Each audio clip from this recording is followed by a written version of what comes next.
There's my record button. What is up, Restoration Rebels? This is Andy McCabe, Mr. Roush, Mr. Stringer. This is the Restoration Rebel Roundtable for December 29th, 2022. The last Restoration Rebel Roundtable of 2022. We're going to try to not break anything today. That's my goal. Don't break anything. That's actually my goal most of the days of my life. Just get out of bed, go through the day without breaking something, because I am that old. All right, here we go. The Restoration Rebel Agreements. Agreement number 1, I will protect the value of my services. Agreement number 2, I will practice incredible transparency. Agreement number 3, I do not believe in competition. I don't know. It's some days I believe that some people get this, and other days I'm like fighting everyone I have a phone conversation with. It's weird. Okay, agreement number 4, I am willing to walk away from any project, client, or contract that is not compatible with my values or stated mission. Hello. Mr. Roush. Oh, who's that cute little girl right there? That's my oldest daughter. Hello. Are you guys back home in Phoenix? Or are you in Texas? I'm in Mesa right now, yeah. Okay, well, all right. I feel bad. I missed you guys. I should have reached out. Over Thanksgiving. More coordination, and then we can figure it out. Desert Trail Park is not very far, and so. Oh no, it's got to be right next door, and it's just right there. So, oh man, I think I'm gonna find a hat to put on here shortly. I went for a swim this morning, and chlorine in my hair obviously don't get along. So before we get too deep into this, Mr. Spears, I'm trying to get you into the room here. Promote panelist. All right, I got the Facebook page up here. So Mr. Oren David Herterick, welcome. You got any questions? You got anything to talk about? Just put it in the chat there. Oh yes, I know where Mr. Spears is today. Can we say it out loud, or are we keeping it on the DL? I don't think it's a big deal really, but okay. I'll be working 48 hours straight for the next 2 days. That's damn sure. Yes, you will. Yes. Hopefully you brought a razor or some sort of, or you're just going to go natural. You're just going to go wild. Hey, it hides my third and fourth chin, so that's what matters. That's the only reason I grow one. So Mr. Spears is at Churchill freaking Downs. Churchill Downs. Water damage. What was the source? Was there multiple sources? Multiple sources. There's 3 of these buildings here that you can see that I'm kind of standing on. 6 floors, all the way down to the first floor in all 3 buildings. Oh, well, okay. What's the construction type? I know we got a lot of concrete, but what else we got? Glue downs, drywall. And is it steel or wood frame? I'm assuming it's going to be steel. They haven't actually opened it up yet. Like, that's why I'm down here to get it scanned beforehand. But lots of cabinets, and I mean, I've got to go all the way down through there. I've got bathrooms with tile, VCT. That's going to take you 3 days. I got nice looking electrical rooms, and then I've got monster stairwells that I go do. And I'm on the 6th floor. Oh my goodness. I'm on the 6th floor. I am on scan number 100 right now. I've only been here for about 2 hours, and I've got to do this 6, 12, 18 more times. So what's your plan? 6 buildings, you said? Are you going to do 3 buildings, 6 floors? 3 buildings, 3 buildings, 6 floors. Okay. Are you going to try to do each building in one Matterport space, or are you going to break it up? Yeah, I'm going to try to connect each floor so it's one scan for each building, because each building's got a unique name to it. Yeah, my experience with Matterport is anything beyond 500 scans starts to get wonky. So I would recommend splitting those floors up. So you're going to have 3 times 6. You're going to have 18 different Matterport spaces, And then once you get the SKX files, you can just combine them all into one. Oh yeah. Well, and then also, Joe, just make sure you're embedding the links within whatever the showcase scan is going to be, so to speak. Oh yeah. No, it's like I said, I just got here about 2 hours ago, and I've made it from that exit sign you see to about this arrow, and I'm doing this whole corner And here. they're gonna try to do it with LGRs. They're not gonna get any desiccants in there. Oh, they've got desiccant trailers as well. Like it's Good. that big. Good. I mean, the big main runs are going to be desiccant stuff, but I mean, you got to realize like we're working around already. I don't know if you can see out here or not, but let me see. Trying to see how I can bring my camera up here so I can see it better. Let's see. Anyways, out there's all kinds of construction. We've got tour guides from the museum people and stuff going through these whole buildings while we're here. Oh, I mean, goodness. I mean, that's what's happened is they were doing construction there and they have half the building exterior exposed, and it got down to, -30 or whatever it was with wind chill effect, and nobody properly insulated the exteriors, and sprinkler lines blew. And well, they took the siding off. What are you gonna do? Yeah. What are you gonna do? But yeah, I gotta go through and do. I mean, like I said, this is how long the buildings are. Oh, shit, I'm looking at the wrong way here. I mean, I've got to do all these buildings. I got 3 buildings about this size here. And then we got out there, you can see where the rotundas are and stuff. Like, I have no clue. Like, it's going to take at least two days for me to get this done. Good. Yes. But, well, at least 2 days. That's why, if you had another body and another camera set up, you just do multiple spaces and cover more ground. But anyway, we have another camera, but the problem is nobody at my office but me really knows how to properly do it and connect everything without there being massive issues. So it gets left on me. Yeah. Well, there you go. That's why we get paid the big bucks. Hey, Joe, are you running a Pro 2 or the Pro 3? Pro 2. Does anyone have a Pro 3 yet? I've heard they're a pain in the butt to try to get a hold of, shipping wise and things like that. Yeah, I think they've all been pretty much bought up, but the folks that got it, it's getting done in a fraction of the time. And since it's LiDAR, it's just that much better. I mean, the Pro 2 is pretty darn good, but you can move a whole lot faster with a Pro 3, I'm sure. Yeah. I'll put it this way here, though, is according to the big bosses on the job site here, roughly 300,000 square feet have affected with water damages. So are you guys the primary on this, or are you just one of the subs then, Joe? Primary on the mitigation.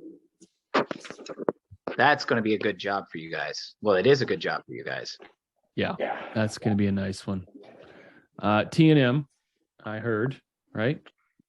We're not going to use Xactimate on that. Billing, but we're not going to use Xactimate on that, but they still want me to do the scan and then pull the true sketch so we can know how many square feet gets removed and things like that. And I mean, hell, it's like $800 for up to 25,000 square feet. So a lot on those, just get those sketches done. But I can only imagine how long it would take for me to hand sketch all this also, even using like Xactimate mobile. No, this is a perfect use case for Matterport and TrueSketch. It really is. It's gonna shine. I want to talk about AOBs today. Do you guys, Mr. Spears, do you guys have an AOB in place for this project, or do you guys rock like that? Just because I'm brain farting, AOB stands for Assignment of Benefits. Yeah, I'm sure we do. Okay. I mean, our bigger company and our environmental side, this is all they ever do. So we're very familiar with this stuff here. So, okay. But yeah, no, they usually do. And assignment of benefits is not the same as a direction to pay. So I want to give a little shout out to Mr. Ed Cross. It looks like he's got a sale through. He's got 2 more days in this sale where he can pick up his assignment of benefits, assignment of insurance rights package and book. And yeah, I cannot emphasize this enough, that if you're doing restoration work without an AOB, you're walking outside in a rainstorm without an umbrella. It is super important. A lot of the appraisals that I'm currently working are being brought by contractors who have AOBs, because as well as I do, insureds could care less. When a push comes to shove and the insurance company starts squawking, the insured is oftentimes the first one to fold. They're going to cave and say, hey, whatever they're going to pay, that's what I'm going to give you. But they're not going to fight. That AOB puts you in a position of being able to fight for your rights to party. I mean, yes, fight. It just puts you in their shoes, so you can demand appraisal, you can sue, you can do everything they could do as the insured, because you have been assigned the insurance benefits. There's in the current the recent legislation in Florida was aimed almost directly at AOB. It didn't outlaw AOB, but that is where they're going. It is such a dangerous thing to carriers. They understand the power of an AOB. That's why they're going after it so hard. I had a PA on the line, and last week, and I asked him if he does proof of loss. Do you ever submit a proof of loss? And he says, no, that's too hardcore. He doesn't want to get too hardcore. And an AOB can be looked at as being aggressive, right? I look at it very differently. I look at it from the insurance company is trying to steal money from me and my company. That's pretty darn aggressive, in my opinion. So there is nothing that's going to stop me from getting just as aggressive and protecting my rights. Yeah, Mitch, I'll forward how about I just forward this email to you? How about that? Mitch wants me to forward this email, forward the info for the AOB. So Mitch, I'm surprised you guys aren't using AOBs currently. Mitch, what's your email address? I was too. It's going to be M Stringer. There you are. I was surprised too on some of those things. I have mixed feelings about it. I'd like to look into it. I know when I was in roofing in the Midwest, a lot of people were using them, and then when I was in Nebraska, they actually brought a law against it. Mm-hmm. And why did they bring a law against it? Because it was so powerful. It was such a great tool to make sure that restoration guys got paid, that roofers got paid. And what I say every time someone comes up against it, they say, well, that's too aggressive, whatever else. And I said, every time you go to the dentist or the doctor, you sign an AOB. Is your insurance company calling you saying you're being too aggressive, or calling the doctor and saying they're being too aggressive? No, that's just standard operating procedure. In the insurance claim environment, you have to protect your rights as a service provider, and the AOB is one of your number one tools to do that. Same with on the PA side, and actually the claims side, the proof of loss. If you're not submitting a proof of loss, if your insured isn't submitting the proof of loss, or your PA isn't submitting a proof of loss, you are essentially telling the insurance company that this estimate that I'm sending over is a suggestion. When you tie that estimate to a proof of loss, it's no longer a suggestion. That's a demand. I am demanding that you make me whole. Here's my quantification of loss. Here's my proof of what I have lost.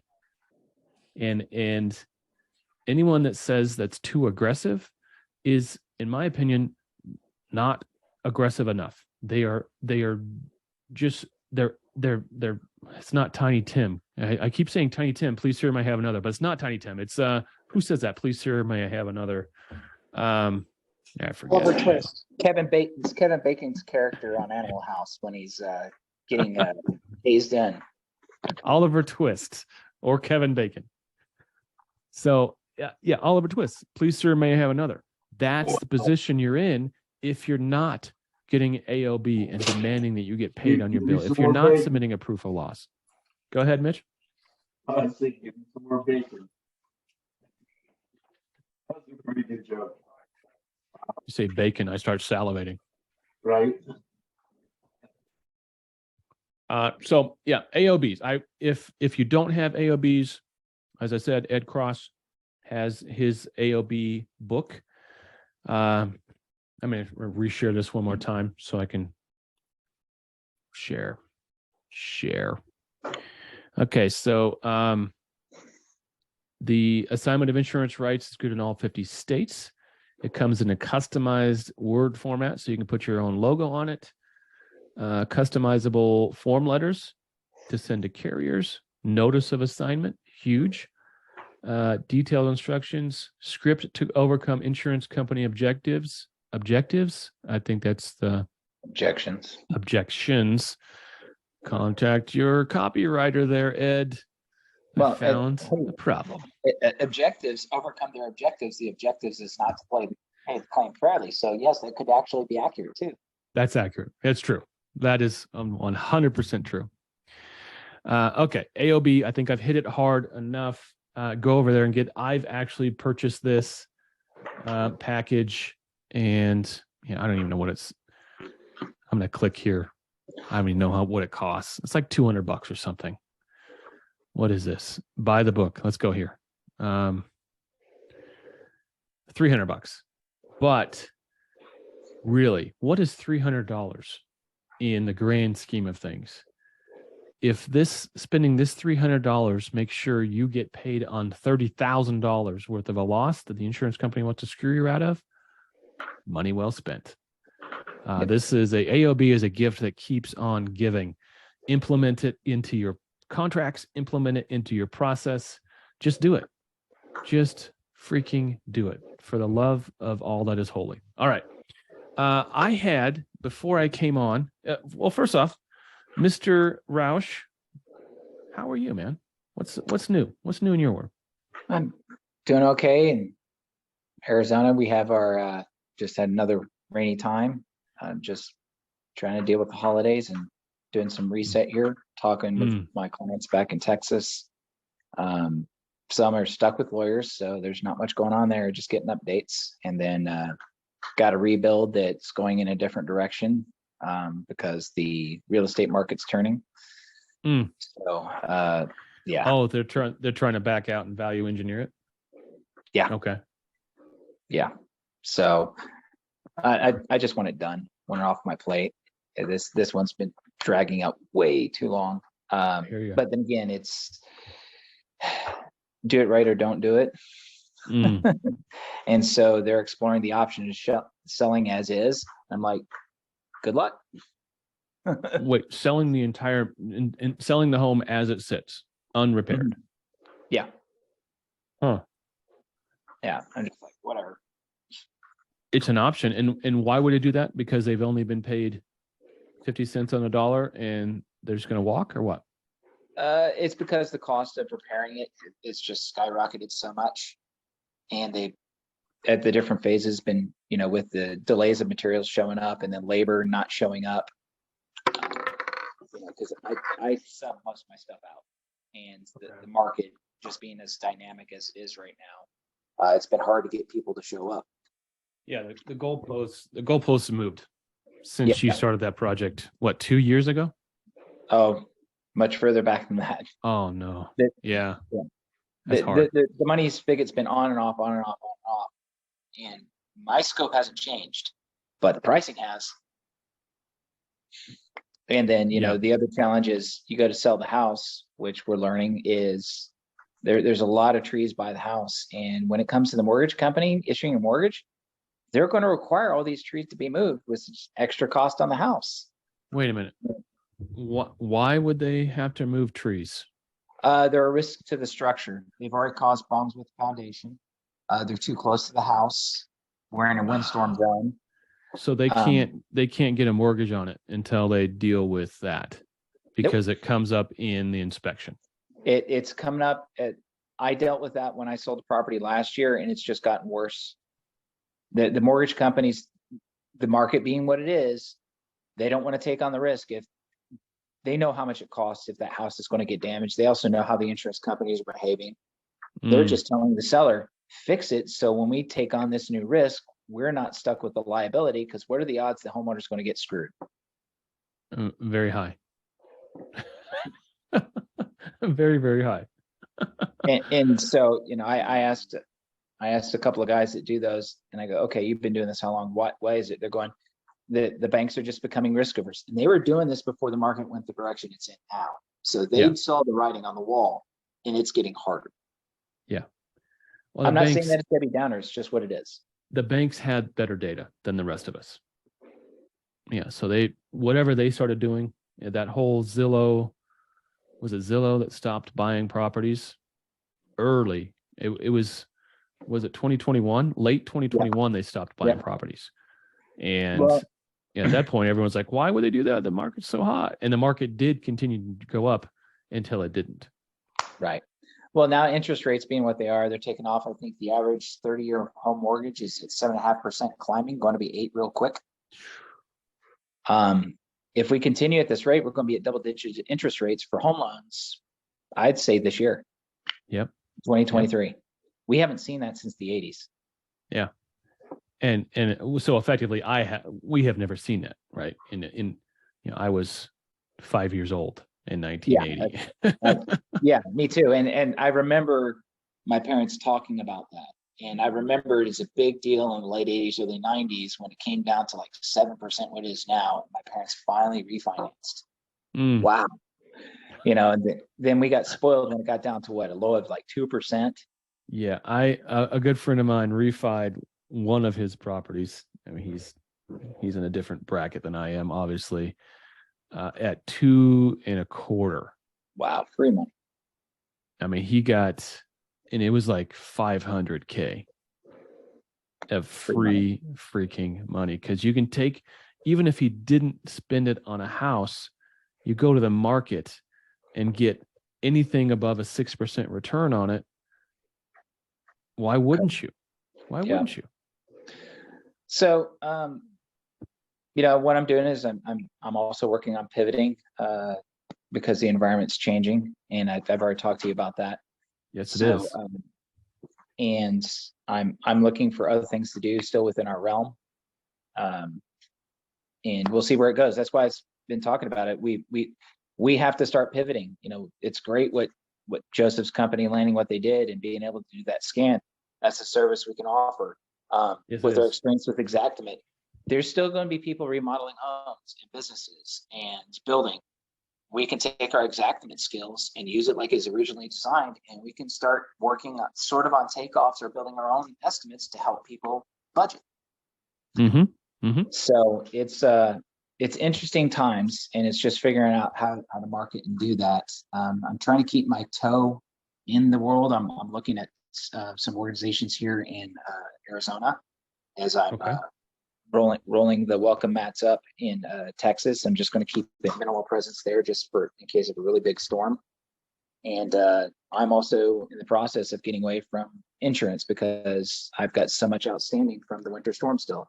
Thank God that this past one didn't wreak havoc in Texas. Yeah.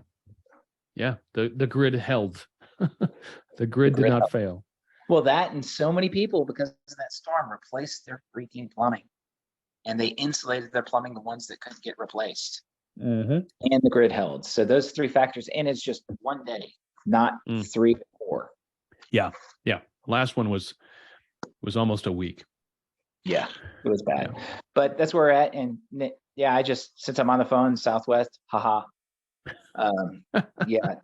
Talking about not adapting. I can't believe the ops side and their side of the house isn't modernized. But the Pilots Association came out and talked about that. But that's another story. Well, they are the budget airline, right? And just by virtue of being the budget airline means they don't have a whole lot of money left over to reinvest and upgrade, right? So they're using these legacy systems that obviously finally broke. Right. Well, they've been spending their money on modernizing their equipment and taking care of their people. So this just caught up and bit them. Yeah, it did. Yeah, and the weather did not help. The weather was the final straw that really just destroyed it. But yeah, speaking of Xactimate, I want to talk about last week or the week before, we did a pretty deep dive in Actionable Insights Xactimate profile. I think that's a couple of weeks ago. I missed that. I didn't even talk about it, but how's that working out? Because I know you've been utilizing it. It is profound. It is really, really good. It is, and I had Mark Watley on the phone, 15 minutes before this call, and I told him that this is the biggest thing to happen in our space in recent memory. I can't remember the biggest thing. This is such a game changer and a leveler. This will level the playing field in a lot of different ways. Prior to the Actionable Insights profile in Xactimate, in order to get a really good scope written, you needed a really good estimate writer. And what the profile has done has lowered the bar, right? If you are a moderately okay estimate writer, but you're writing your estimates in the actionable profile, this will make you a tremendous, a really good estimate writer. That's just what it is. Some of the things he hinted at that, he hinted at some really, really cool things that are happening on the back end that I'm not going to be too detailed about. Product improvement. For whatever reason. So, the actual profile is doing a whole lot of things, and is not just simply applying a rule set. It is changing how the estimate is derived. For example, it is looking at, and part of the problem we ran into when we did the demo. So it was Spears and I mainly, and we brought it up on the screen. We just essentially tried to break it. And part of the problem that we came into was, and Watley reached out to me afterwards because his folks watched the video. Of course he did. He said,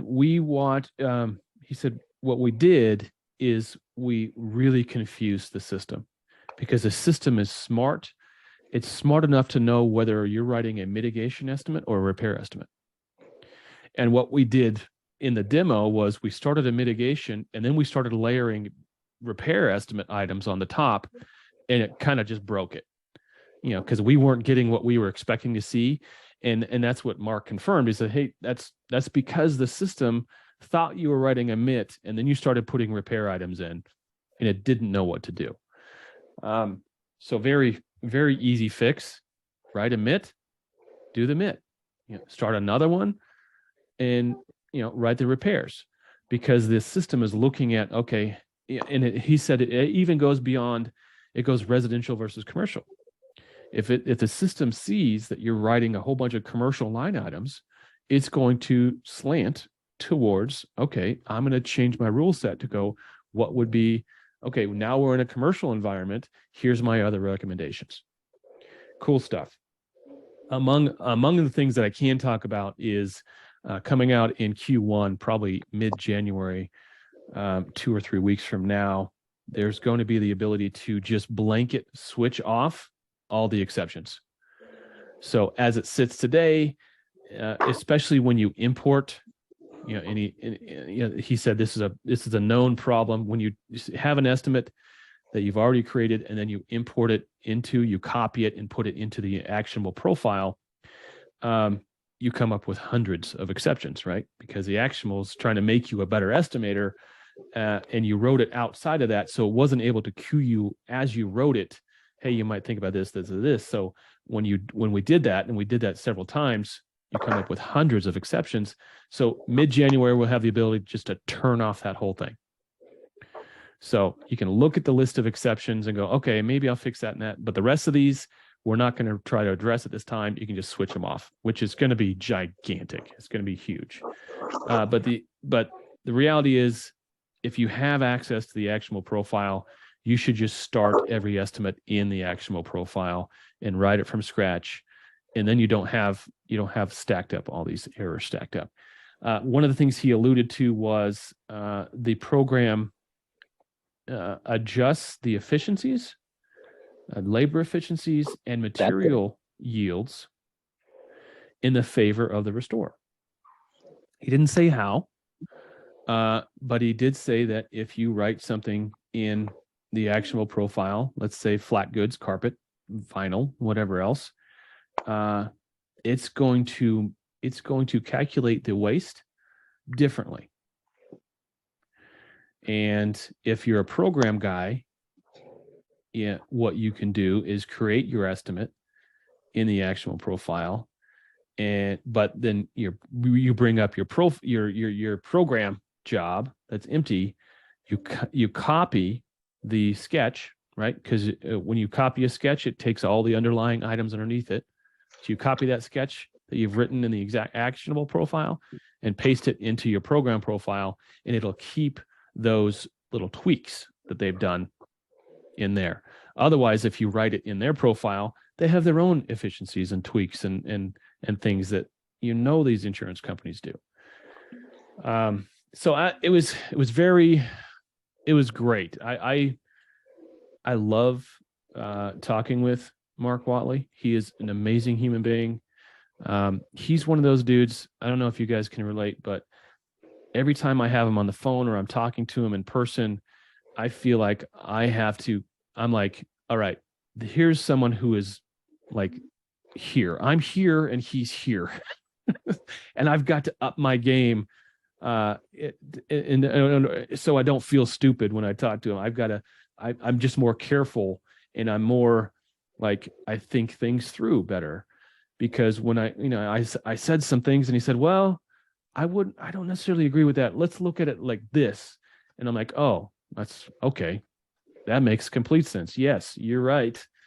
I'm just 4 steps behind him. He's just kind of the Elon Musk of restoration, and he's amazing things happening.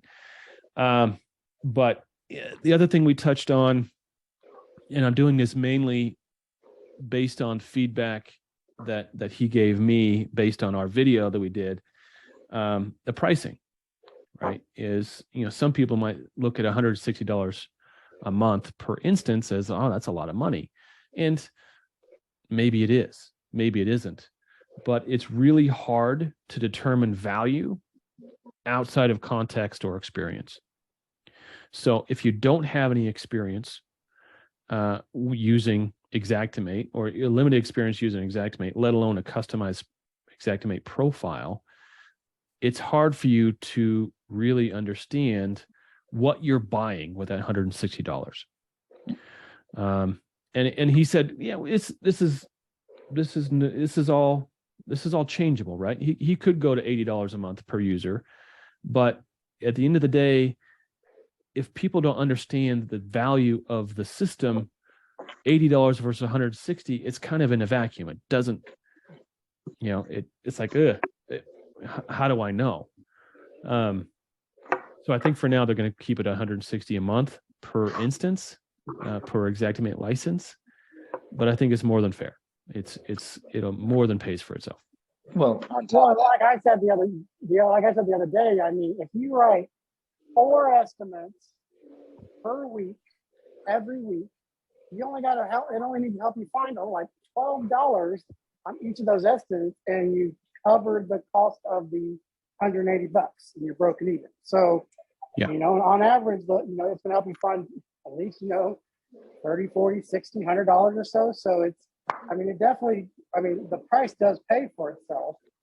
But if you're like a local, mom and pop operation, like a lot of us small businesses are, where you've only got 1 or 2 accounts, that's not too bad. But if you're running an operation that has, 4 or 5 writers, it can definitely overwhelm you real quickly on that. Yeah, I would argue that the more writers you have, the more efficiency, more value you're going to realize. And they're looking at some of their biggest users, Blue Sky, right? $100 million restoration companies. But if they're looking at Blue Sky spending $300,000 in their software every year, they're going to get $3 million in return on that easily. So it is a no-brainer. It is a 10x return doing that kind of volume. So I'm excited. I'm excited to see where they're going to end up. Full disclosure, I don't get anything from Actionable for pimping this. I just think it's the greatest thing to happen to our industry in a number of years. So I'm just gonna say it. I'm gonna be honest about it. They're adding over 100 new rules a month based on user feedback. They are editing existing rules to make them better apply. I mean, it's cool. It's really, really good. And so I'm looking forward to what the next year holds. Speaking of next year and new stuff, Spears, have you heard anything from Hover or Encircle on their interior sketching abilities? Maybe he's not. Maybe he's too busy scanning. What'd you say? So Hover and Encircle both are threatening to come out in Q1 2023 with tools to do interior dimensioning and sketching. Has Encircle done that yet?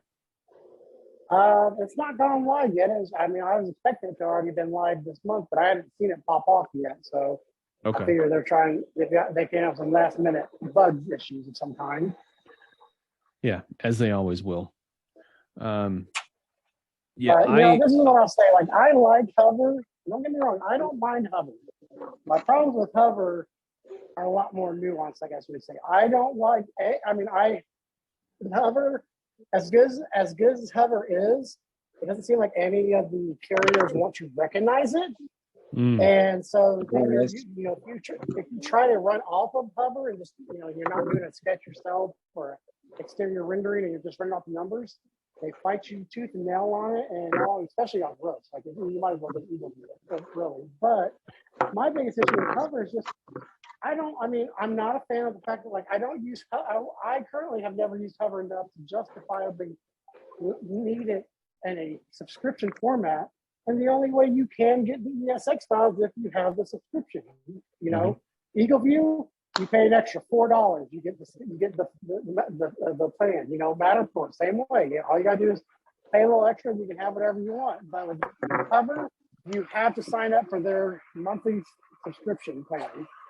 Yeah, well, Matterport, to be fair, Matterport you do too. Well, Matterport, $65 or $65, you can have 25 active scans that you can view and share. You just pay per sketch that you actually need the measurements for. Yep. But you can hold an unlimited amount of scans. With DocuSketch, it's like $300 a month. You get 10 unique scans, unique properties. Yes, it comes with the sketch, which is great. But then you pay like $15 a scan after that. And for someone like me or you, Andy, we need the scans, but we don't always need the measurements. If it's a basic home, we know how to overlay it, and we know how to sketch it from that and everything. We don't need to pull the measurements every single time. Well, I look at it from not what I could do myself. I look at it from how can I scale my business? And the more automation I can use, the bigger I can scale. So this year, I think we did, sitting about 450 in revenue this year for Claims Delegates. I'd like to do $1 million next year. That is going to require me to do twice the work, right? Not me, but me and my folks to do twice the work. The only way we can handle twice the volume is if we let software do more and more of the work. And the easiest, lowest hanging fruit on that whole thing is the sketches. How can I get Xactimate sketches? And that's my end goal, whether I'm using Hover, I Encircle, know. Well, Matterport. eventually, I'm looking for that I just sketch. got to use it for 2 of them. He's talking to Cruz. So if there's a tool that allows me to get that Xactimate sketch faster or more efficiently, that's where I'm leaning. Because I really want to do twice the volume next year, but I gotta use automation to do it because there's only so many hours in a day. Mitch, you said something about Hover. Yeah, I was gonna say, I used it a lot when I worked in the Midwest. Great program, absolutely wonderful. Couple issues that I had with it because I was on their program to demo and do their Xactimate sketch. They were putting their roofs together like one piece at a time. Like you draw a gable, they put 2 slopes together that were flat roofs. And it was kind of a pain in the rear because you go into, I like to use auto frame when I'm framing a house. Say I have to rebuild a roof with trusses. I like to go in and use auto frame. It's very quick, easy. I like it. I've been using it a long time. That way, but you couldn't do it with their sketch. Oh, but you can now. Well, I tried it here not too long ago, and they still had issues with it. The Really? next thing is they wanted $2,400 a month. What? Yeah, to sign up to be on their little program. And I'm like, yeah, we're not going to do that, guys. Sorry. It doesn't cost me $2,400 a month.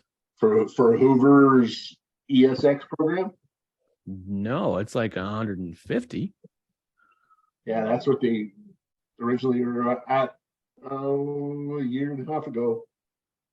I was like, $2,400 a month or $2,400 a year?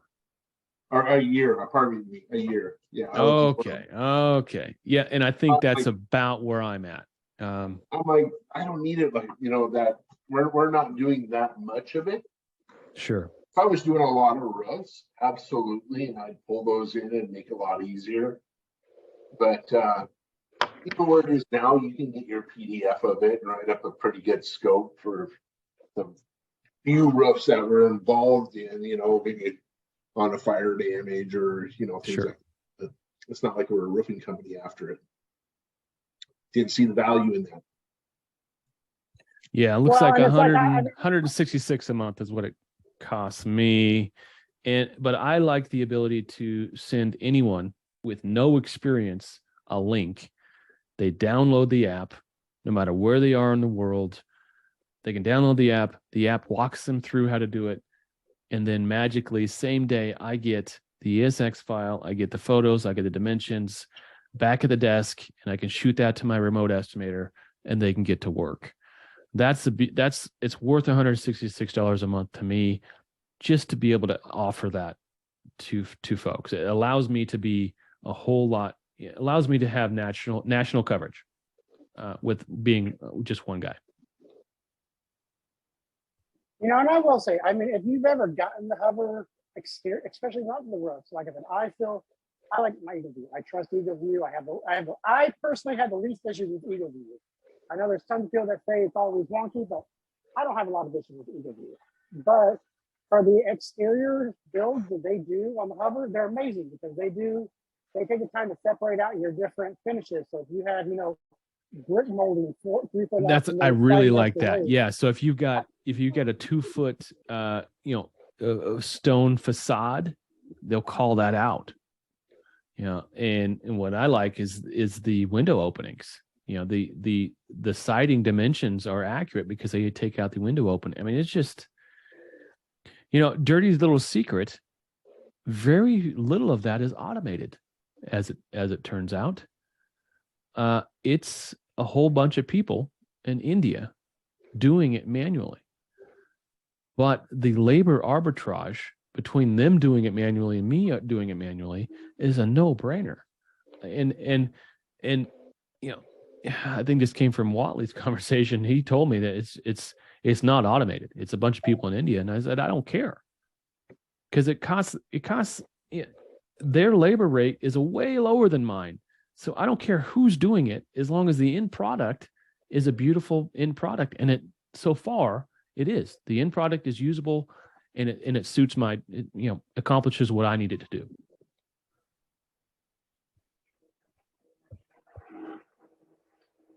All right. And didn't we establish that Eagle View is not as accurate as Hover? Didn't you run that experiment, Spears? I mean, I had a job where, the last time I had a Hover and an Eagle View both on it,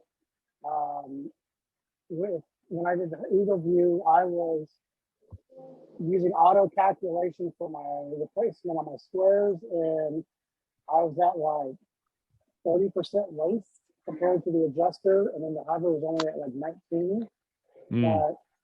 But I mean, at the same time, like I said, I gave them the Hover first, and then they didn't like it. They wanted the Eagle View. I mean, that by itself, if I already know that the adjuster's going, I know it's Allstate or State Farm or whoever, and they don't accept anything but Eagle View, I might as well just pull the Eagle View, because then I know I'm not going to have to argue with them as much. It's not a back and forth of, well, my program's more accurate. They don't give a damn. They really could care less. They just are like, we don't accept it. Sorry. And I hate that. Insurance adjuster cannot tell me how to do my job. What's next? You used a Milwaukee laser tape, and they say, well, we don't accept Milwaukee laser tape measurements. No, you have to use the Bosch. You got to use the Bosch, because that's the only one. It's bullshit. It's a smokescreen bullshit. And well, it's no different than I understand. Matterport, though. I've never had an adjuster, if they knew I pulled a Matterport, and I say, oh, hey, let me get a copy of that Matterport, please. Or hey, are you guys going to pull a tree sketch on it? Great, awesome. Would you mind sharing the sketch with me? But it is I get it. Well, no, I get them all the time saying that, but I'd be damned if it's a great moon before one of them will actually pay you for it. They're like, just give it to me because you have it already. It's like, no, you're going to pay me for my time.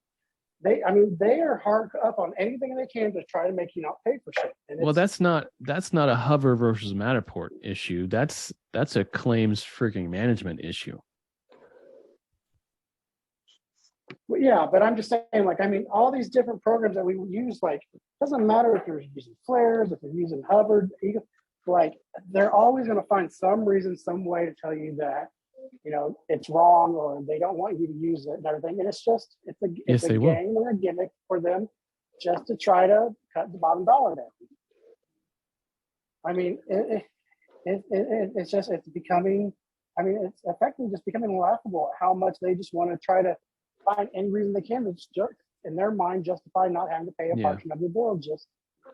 And I think 2023 is going to be the year of the independent restorer, and we're either going to come together and blow this whole industry out of the water and start really doing things the way they should be done, or we're going to die. I don't think we're going to die. I really don't. I think there's too much critical mass, and frankly, too much money on the line for the independent restorers to just go away and acquiesce. I know that's the hope and dream of these carriers, is that we will just acquiesce and we'll all become nice little program contractors. But the numbers are there. The numbers, I think they proved it out, that most contractors don't do 100% program work. The vast majority of contractors, according to this last survey by RIA, vast majority of contractors do the vast majority of their work not in programs. So all we need to do is tip the scale a little bit further. And I would like I'd like to see a day where there is no program work, zero program work. Because that day, when we all say, no, we are not going to do your dirty work, we are not going to do your bidding, we are not going to work for you, on that day, we get the whole thing back. Everything starts to work. And that's why they're attacking the AOB so hard. Well, the whole program design and setup, they're seeing, I'm in a bunch of groups where there's adjusters in them that is not it's restoration people specifically, but there's adjusters and all, and they're losing their mind right now because why? Because with all these storms, everybody's out of equipment, trying to find equipment and everything, and they have all these people on programs, and they're losing their mind because they're like, why? The programs are losing their mind, calling contractors, complaining that you're not hitting your deadlines right, and Yep. the adjusters are, they're like, I'm not. You're on the program. We only charge for 3 days, and it's like, bro, we had 200 jobs come in since Christmas. Yep. And we had only thing we could do was extract a set of DHU there and to control the environment. And their whole plan falls apart then on trying to, monopolize how we do our job. And I think as the more storms we get in and stuff, the more they realize it. The freeze, these types of events, if I'm a contractor, which I'm not yet, I'm taking my test. I will be a contractor soon. I'm going to be a MIT guy in Central Oregon. I haven't come up with a name yet. It's going to be something stupid, but I'll be a MIT guy. But when a storm hits and you have a choice between a retail job and a program job, they're the same exact job, same exact house, but one of them, you're going to go at full rate, and one of them, you're going to have to give up 20 points. It's a no-brainer. My favorite, though, is if you're on a program, it don't mean a damn thing if that homeowner called you directly or if it came through the program. If I'm on Code Blue with Allstate and I get an Allstate direct call, if that adjuster knows we're a program vendor, they will force it through the program, even though even though the program had nothing to do with assigning the job or nothing. They'll force they will. And if you're a Lions Bridge guy, they have carte blanche to rewrite your estimate and leave your name on it. That's wrong. That's why my clients that were on Lions Bridge, they just walked. They said, no, thank you. Screw you guys. I don't say a lot of good things usually about Code Blue, but at least with Code Blue, they don't even have you write the mitigation. They write it themselves, so your name's not going to be on it at all. Yeah. Well, but it you're sucks. doing Don't it get me wrong. It sucks. Granted, yes, it sucks. It's a horrible system. But You're at doing least the I'm work. not having my name put on something and then they mess with it. You're doing the work for 65 cents on the dollar in Code Blue. Yeah. 65 cents on the dollar. And Zach, I'm with you, Zach. Abe's Restoration, the most honest restoration company around. Honest Abe's Restoration. All right, I'll do it. Hey, Andy, just want to give you another thing that's happening that affects us in the restoration world. We're getting this through my wife's YouTube channel because the water monitor systems. More and more. Well, you just mute yourself. That you install a house water monitor on your house with the shutoff, or you will not be insured for a water loss. Yeah. That's coming. It's happening now. So just for you guys to listen, it's call and record, and a few that are on here now. The two market leaders, we've used them, are Flow by Moen and Finn. So start learning about those things as an add-on. If you're coming in for a burst pipe issue, make that an automatic upsell on the house, because for the reinsurer, for them to have water coverage going forward, it's going to be required. So have you seen policies with that in it? Yes. Oh, I'd be curious to see one. Send one to Cincinnati. That might be something. Cincinnati is before they underwrite or when they underwrite? Correct. That you will not have water for pipe bursts, water leaks, those type things without a whole house water monitor. Even if unless you have a whole house water monitor with shutoff. Well, if there's anything that we're going to learn as a society from these more frequent and more severe storm systems, it's that we need to fundamentally rethink how we're building our buildings. Yep. We need to go back to the drawing board and stop building buildings with these fundamentally inherent problems. Yep. Building science. Yeah, we've got to go right to and I'm looking at, I've geeked out several times and gone down several different rabbit holes. I'm looking at concrete. you can do a whole lot with concrete forms, colored concrete forms. And, you could do essentially, my dream is to figure out how to do residential construction tilt up construction, but still has style, right? It's not this box. But have style, but also you're in the Pacific Northwest, meet the earthquake requirements where it's not going to collapse like it does in third world countries. Down in the coastal areas, windstorm requirements. You're already going to meet the fire requirements with tilt up because it's fireproof. It's concrete. Yep, it's concrete. In the central U.S. with the tornado problems and severe thunderstorms, you're going to need to be able to handle the projectiles and things like that. I mean, a big enough tornado comes, it doesn't matter. It's coming down. But for the vast majority of storms, yeah, I think that's a great idea.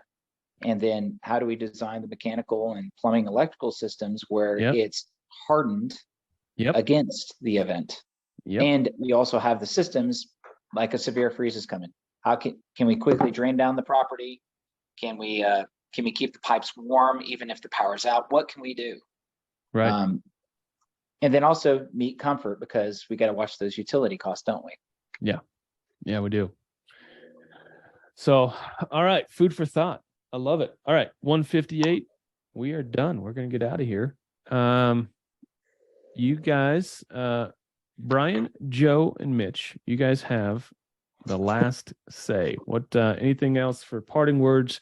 This is actually the last parting words for the year 2022. Well, for the guys out there that are still doing it, getting done, prepare for next year. Look for other ways than the way we've always been doing it. Continually improve.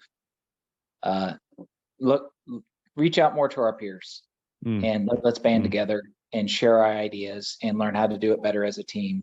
Yes. And take care of our clients and take care of ourselves. And have a happy New Year. Yes, sir. Mitch, you unmuted yourself. You got something to say? Hey, I was just going to say, I do enjoy visiting with you guys. Your wealth of knowledge. I do appreciate that a whole heck of a lot. It's just really nice to be able to, have conversations with people in the industry and, have a real legitimate answer come back to you, not something that, sarcastic, like the notes that we see on Facebook and stuff. But, yes. Besides that, I'm glad that I'm not a program guy today. I can tell you that. I heard us talking about that, and I was just reflecting back on all the grief that it took to put these things together. Yeah. And I think that everybody needs to make a real hard look and decision at that as they keep pushing us that direction. But everybody have a great New Year. Yeah. They can push, but the numbers don't play out. There's still the vast majority of contractors in the United States are not program contractors. There is always somebody else. When they say, well, my guys don't do that, well, your guys are in the minority because the program work that happens in this country is not the majority of the work that happens in this country. And when you just keep that in mind and keep that, when they shoot out some broad brush statement, just ask them to quantify that. Well, no one else charges for that. Okay. Really? Really? So, all right. Bless y'all. Yeah, good to see you guys. Hoping for a great 2023, and we'll see you guys next year.